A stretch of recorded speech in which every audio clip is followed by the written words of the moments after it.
Muito bem, estamos dando início a mais um encontro do nosso curso Como Escrever um Livro. E olha só, hoje eu tenho um assunto maravilhoso aqui, eu estava ansioso para chegar nesse dia em que a gente fosse falar sobre a narrativa de cenas, tipos de cena. Então a partir de agora as nossas aulas serão voltadas a narrar tipos de cena. Então vamos falar sobre cena de terror, cena de luta, cena de romance. Todo tipo de cena nós vamos falar nessas próximas aulas. Hoje, essencialmente, o tema do nosso encontro é cena de terror. Eu já quero começar antecipando para você o seguinte: tem uma diferença monstruosa entre cena de terror e cena de suspense. Então, vamos entender logo de cara, para que não haja confusão lá na frente, a questão de suspense e terror. São duas coisas distintas. A gente até pode usar, e é natural que isso aconteça, usar suspense em filmes de terror, ou em histórias de terror, ou usar terror em histórias de suspense. Tá? Embora podendo ser usadas juntos, são distintas, tá? Cada um no seu quadrado, tá? Elas são gêneros diferentes. Suspense até algum tempo atrás não era considerado como gênero.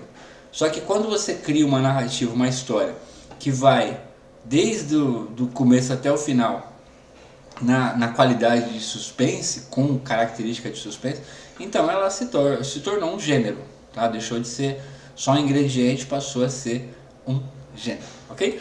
Então vamos lá, vamos ter uma ideia primeiro, para que você possa entender a diferença. Vamos ilustrar com a seguinte ideia: suspense basicamente é quando você não sabe exatamente o que vai acontecer, ou você ou o personagem não sabe exatamente o que vem na frente. Isso é o que vem depois de determinado evento. No terror não.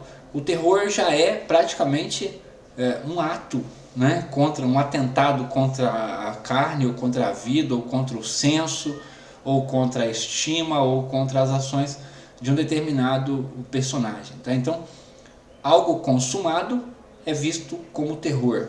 Algo que não se sabe o que virá é tratado como suspense. Tá? Essa é a ideia básica de separação dos dois gêneros. Vamos colocar um exemplo mais simples para você entender. Imagina a seguinte cena. Primeiro, uma cena de suspense. Suspense seria assim.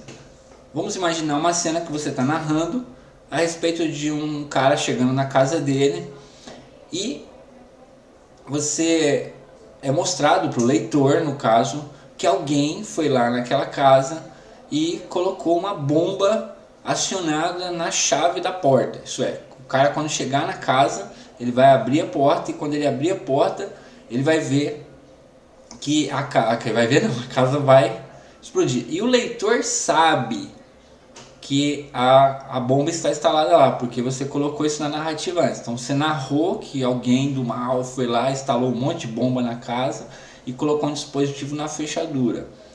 Mas o protagonista, o seu personagem, não sabe. Então isso gera um suspense, gera apreensão da parte do leitor. Por quê? Porque embora ele saiba o que vai acontecer, o personagem não sabe. Tá? Então isso é basicamente o suspense.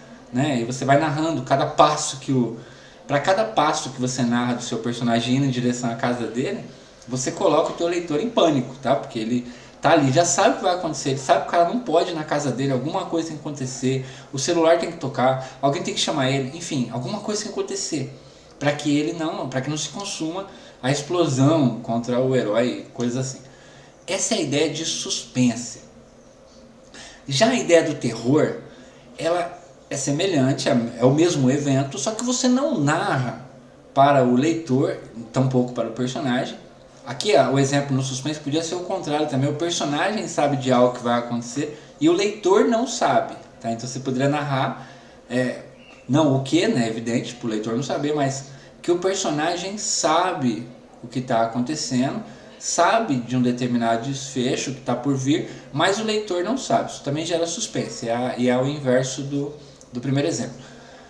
Como eu estava dizendo, mas já no caso do terror, aí não. Aí nesse caso nem o personagem e nem o o leitor sabe o que vai acontecer. Então a bomba está lá instalada, ninguém sabe. O cara chega, abre a porta, a casa explode, é pedaço de gente para todo lado. Bom, isso aqui é qualificado como terror. Tá? Basicamente é isso. O terror ele se utiliza da técnica, da ideia de demonstrar ferimento, né? De demonstrar agressão, de demonstrar atentado contra o corpo, principalmente contra o corpo. Mas não apenas contra o corpo, tá? Esse é o básico, mas não é apenas contra o corpo. Quer dizer, machucar uma pessoa, lá Jason, né? Lá o Pânico, que corta a cabeça, enfim, jogos mortais que mexem com, né, com a integridade física das pessoas. Não é só isso, tá? Terror também pode ser aplicado na ideia de um terror psicológico, tá? Não é só físico, um terror psicológico. Olha só, imagina só, você bota a arma na cabeça de um cara, de um personagem. Então um antagonista vai lá e coloca a arma na cabeça do seu personagem principal. E o seu personagem principal meio que já está rebelde com a vida, não está nem aí, tá, enfim, não está muito preocupado com o terror que o cara está pondo nele, está meio desprendido, não tem medo de morrer, né? Mas de repente o antagonista tira a arma da cabeça do seu personagem e aponta, e aí traz uma criança e aponta a cabeça para a arma da criança. E quem é a criança? A filha do protagonista. Mas é óbvio que o cara nessa hora vai sentir um terror psicológico ali na cabeça dele. Afinal, o atentado é contra alguém que ele ama, né? Nesse caso, você note a diferença. Suspense basicamente é quando dos dois sabe, o leitor ou o personagem sabe o que vai acontecer, e aí você fica suspenso, né, para o desfecho. E aliás, a palavra suspenso, já te falei isso em outras aulas, ela vem do latim suspender, né? Então quer dizer pendurado, né? Pendurado no alto.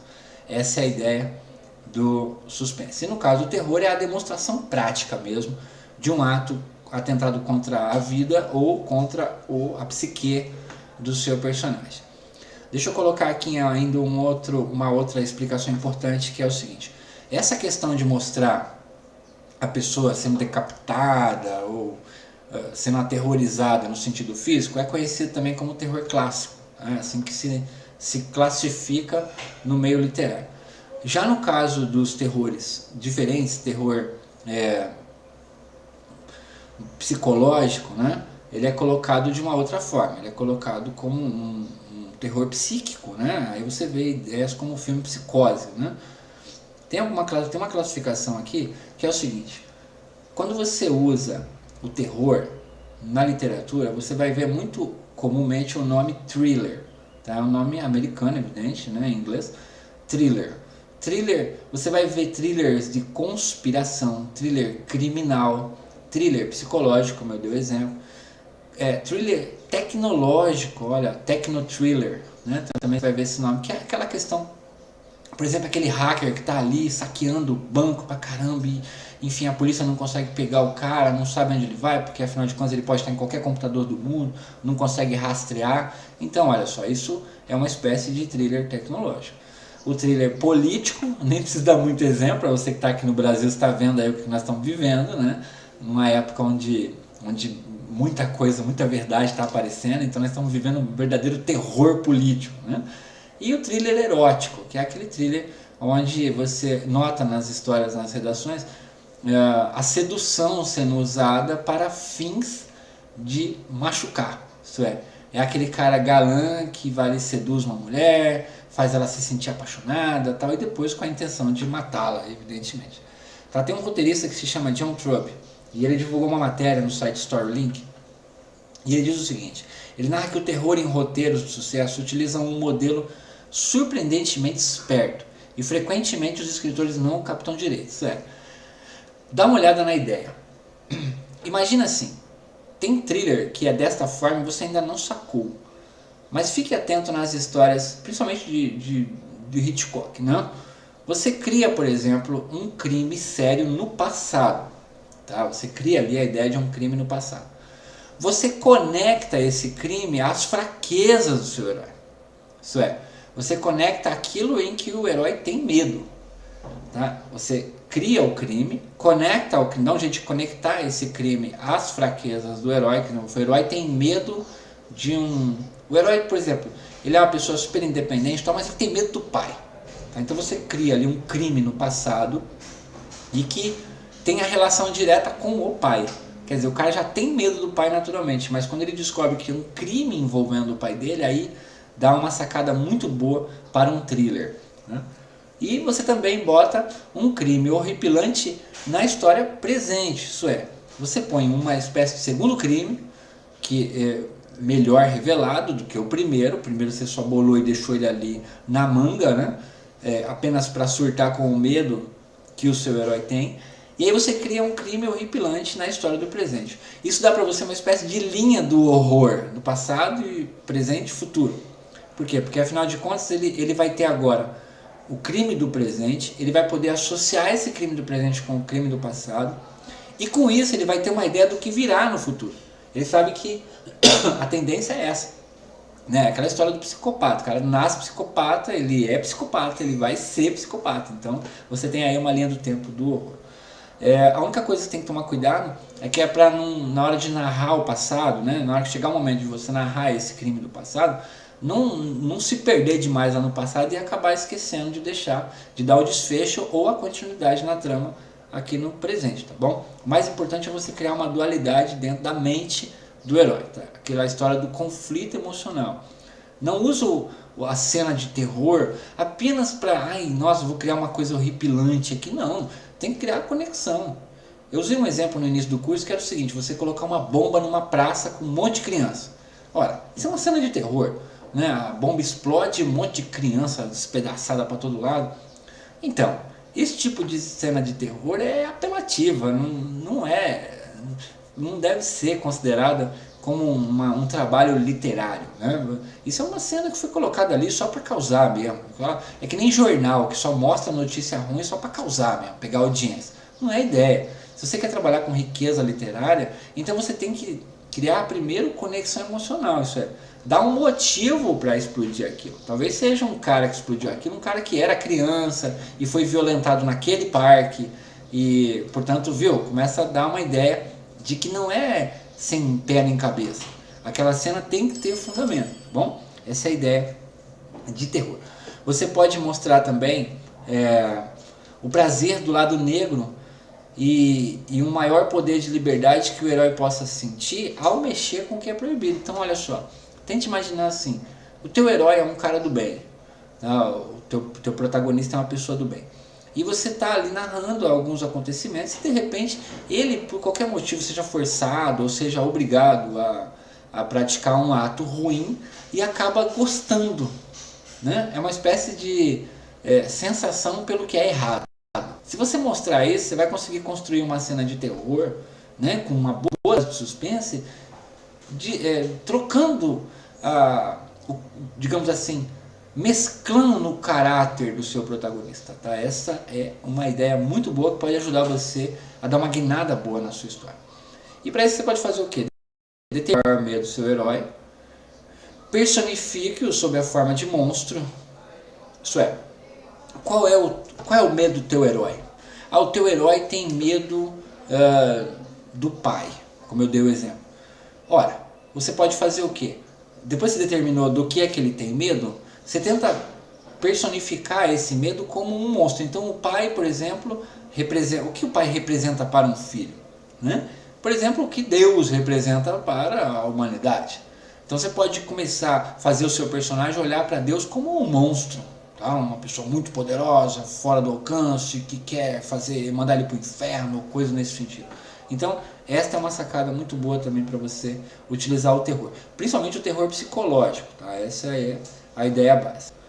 A gente pode também usar o terror em formato de símbolos. O que seria isso? Seria basicamente o seguinte: imagina, são aquelas histórias onde o teu personagem encontra um amuleto, tá? uma cruz, né? Que aquela cruz foi encontrada lá no meio das pirâmides ou enterrada no fundo da casa dele, não importa. Ele encontra aquilo, parece ser um objeto simples, né? Um símbolo sem maior importância, mas através daquele símbolo você começa a trabalhar em cima dele como se ele carregasse um grande mal dentro dele. Então com isso você está gerando aí um terror psicológico, mas com símbolo, tá bom?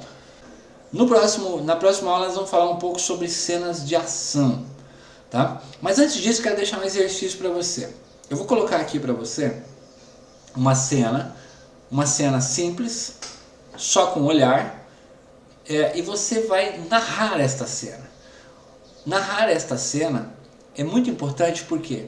Porque é uma cena que vai representar basicamente uma cena de suspense e terror, mas que só tem imagem, então não tem texto nem nada. Você vai assistir essa cena agora e vai fazer uma pequena narrativa. Tenho certeza que vai ser um exercício ótimo, vai te ajudar muito aí a enriquecer o seu trabalho literário, tá bom? Quero deixar para você um grande abraço e olha, te lembrar que se você ainda não comprou o livro, Aprenda Como Escrever um Livro, você está aqui no curso, é importante você ter esse livro para você acompanhar essas lições aí da sua casa. Se você comprou o livro já, ótimo, parabéns. Se você não comprou ainda, compra o livro. De preferência, compra o livro físico, tá? Por quê? Porque se você comprar o livro físico e me mandar um e-mail, eu mando para você o livro digital, tá? Cortesia free, para você já ir lendo enquanto você está acompanhando aí o nosso curso e aguardando chegar o seu livro físico, tá bom? Desejo para você um forte abraço. Eu vejo você na próxima aula. Até lá, hein?